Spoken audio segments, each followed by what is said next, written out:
नौकरी के लिए कोई 4 घंटा पढ़ता है, कोई 2 घंटा पढ़ता है, कोई 3 घंटा पढ़ता है, कोई 8 घंटा तक पढ़ता है।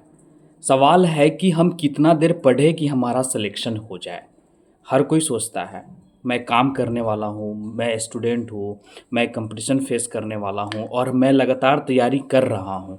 लेकिन कितनी देर पढ़ाई पे फोकस करें कि हमारा सिलेक्शन हो जाए। नमस्कार साथियों, मैं ओम प्रजापति आप सभी का हार्दिक अभिनंदन करता हूं और उम्मीद करता हूं कि आप सब अच्छे हों।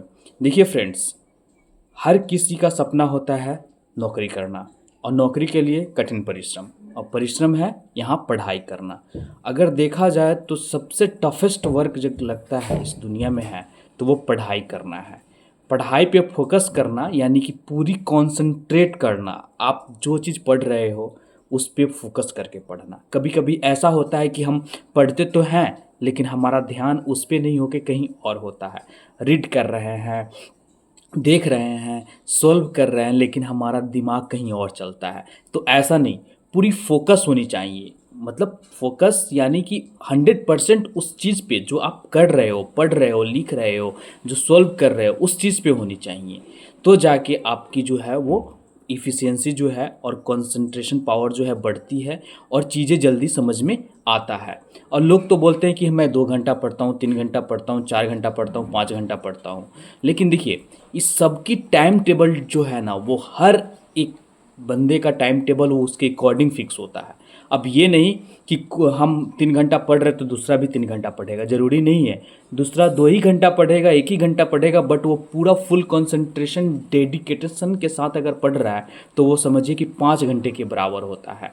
और उसकी फोकस ऐसी होगी कि अगले साल भर, अगर 2-3 सालों तक वो नहीं भूल सकता है, क्योंकि इतनी डेडिकेशन के साथ पढ़ रहा है। और कुछ ऐसे हैं कि 6 घंटा 7 घंटा पढ़ रहे हैं लेकिन फिर 6 महीने बाद वो भूल जा रहे हैं। तो यहाँ पे एक और चीज़ काम करता है। क्या चीज़? हमारा प्रैक्टिस। हम जितना अभ्यास करेंगे उतनी हमारी जो है वो रिसाइकलिंग होती है और हमें चीज़ें याद रहता है। अब देखिए, कोई चीज़ अगर कोई टॉपिक अगर उठा के आप पढ़ लेते हैं और ठीक 3 महीने तक उस टॉपिक की तरफ मत देखिए, तो ऐसा आपको फिर दोबारा से अगर उसमें से कोई क्वेश्चन अगर आता है तो आप उसको सॉल्व नहीं कर पाएंगे, क्योंकि वो चीज़ें जो है हमारे दिमाग से निकल जाती है। इसलिए बार बार जो शिक्षक हैं, जो मास्टर है, जो गाइडर है, जो हर कोई बोलता है कि आप सेट लगाते रहिए, प्रैक्टिस करते रहिए और रिवीजन जो है वो करते रहिए। देखिए, आप 3 से 4 घंटा रेगुलर पढ़िए, ज़्यादा नहीं, 3 से 4 घंटा इफ़ बहुत इनफ है, बहुत है। लेकिन आप उसको फुल कंसंट्रेशन के साथ पढ़िए, एकदम पूरी डेडिकेशन के साथ पढ़िए। और 3 घंटा आप जो है रिवीजन पे भी दीजिए। दिन में आप लगभग अगर पढ़ रहे हैं, अपना शेड्यूल मेंटेन किए हुए हैं कि सुबह 3 घंटा पढ़ते हैं, शाम 3 घंटा पढ़ते हैं, दोपहर में 2 घंटा पढ़ते हैं, रात में 3 घंटा पढ़ते हैं, कुल मिला के 8 घंटा अगर आप पूरे 24 घंटे में अगर आप पढ़ रहे हैं, स्टडी कर रहे हैं, तो उसमें से 2 घंटा जो है आप रिवीजन पे दीजिए। 2 घंटा मस्ट है। हर एक टॉपिक का आपका रिवीजन ज़रूरी होता है, उस चीज़ को रिकॉल करने के लिए, उस चीज़ को याद रखने के लिए, जो आप पढ़े हैं उसको बार बार, ताकि दिमाग में वो चीज़ें घूमती रहें। क्योंकि जब एग्ज़ाम में जो प्रश्न पूछे जाते हैं ना, जो सवाल जब आता है, तो उसमें से क्या होता है ना, कम से कम 30% या 40% करीब ऐसे क्वेश्चन होते हैं जो कि हमारी चीज़ें जो पढ़ी हुई रहती है हम उसमें सॉल्व नहीं कर पाते हैं। हम वहाँ पे पजल के टाइप में उसमें उलझ जाते हैं। कभी 50-50 का गेम हो जाता है। ऐसा होता है कि 20 क्वेश्चन तो ऐसा श्योर है कि जो आपको पढ़ा हुआ रहेगा, लेकिन आप उसमें कंफ्यूज हो जाएंगे। 4 ऑप्शन में से 2 एलिमिनेट कर दीजिएगा, लेकिन 2 ऑप्शन ऐसे मिलेंगे जिसमें आपको कन्फ्यूजन क्रिएट करेगा। अब वहाँ पे गेम हो जाएगा 50-50 का। अब ये तुक्का मारे या ये तुक्का मारे, कौन सही होगा? आप क्वेश्चन पढ़े हैं लेकिन उस क्वेश्चन का आंसर जो है उसमें गलत होने की चांस, प्रोबेबिलिटी है वो बढ़ जाती है वहाँ पे, क्योंकि आपने रिवीजन नहीं किया है, आपको याद नहीं आ रहा है, इसलिए दिक्कत होता है। आप 60, 70, 80% तक क्वेश्चन सोल्व कर देंगे, लेकिन 20% जो क्वेश्चन इसी तरह से सोल्व होते हैं। और इस तरह से जो बंदा रिवीजन जो किया रहता है वो अपना टिक करके निकल जाता है और उसकी सिलेक्शन हो जाती है। और बाकी जो है उस कन्फ्यूजन में गलत टिक कर देते हैं, इसलिए वो रह जाते हैं। तो ऐसा नहीं है कि आप 2 ही घंटा पढ़िए, 2 घंटा, कोई 3 घंटा पढ़ रहा है, कोई 4 घंटा पढ़ रहा है, कोई 5 घंटा पढ़ रहा है। देखिए, पढ़ना ज़रूरी है, बशर्ते कि आप कितने डेडिकेशन और फुल कंसंट्रेट के साथ पढ़ रहे हैं, ये ज़रूरी होता है। अब कोई वर्किंग है, अब दिन में काम कर रहा है तो वो रात में पढ़ाई करेगा।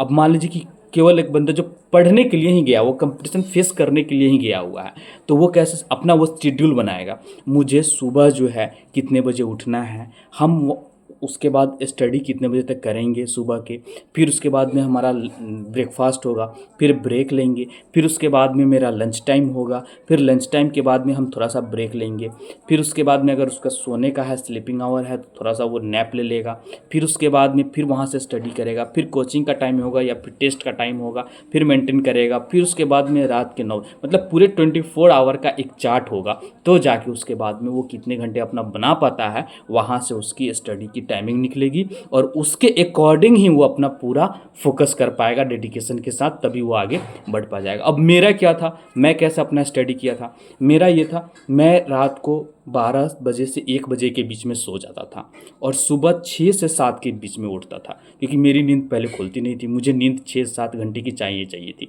6 से 7 बजे खुलती थी, उस टाइम में फ्रेश होता था और नहा वहा के फिर स्टडी के लिए बैठ जाता था, अगर चना मूंग है कुछ खा के। उसके बाद में मैं उठता था फिर 9:30 में। 9:30 में उठने के बाद में वहाँ से मैं फिर ब्रेकफास्ट के लिए जो भी चीज़ें होती थी वो खुद से मैं बनाता था, वो करता था, नहीं तो फिर बाहर जाके कर लेता था। फिर आता था, फिर बैठता था और तब जाके मैं उठता था 12 बजे करीब में। 12 बजे से फिर खाना बनाना शुरू करता और खाता। उसके बाद में खाने के बाद में मुझे दिन में 1 घंटे सोने की आदत थी, 1 से 1.5 घंटे में सोता था। फिर मैं 2-2:30 बजे करीब में उठता, उसके बाद में फिर स्टडी करता 5 बजे तक या 5:30 तक, और फिर उसके बाद में बाहर निकलता चाय पीने के लिए या फिर थोड़ा फ्रेश होने के लिए, थोड़ा माइंड इधर उधर घूम जाता। उसके बाद में वो रिलैक्स होके आता, फिर उसके बाद में फिर स्टडी के लिए बैठता और उसके बाद में 7 बजे से लेकर लगातार 9:30 बजे तक बैठता, फिर पढ़ाई करता। फिर उसके बाद में वहाँ से फिर खाना बनाता, रात का डिनर लेता और लेने के बाद में फिर 2 घंटा जो बचता, वहाँ से 10 से 11 या 11 से जो भी 11:30 1.5-2 घंटे का टाइमिंग था, उसमें मैं रिवीजन करता। ये मेरा शेड्यूल होता था।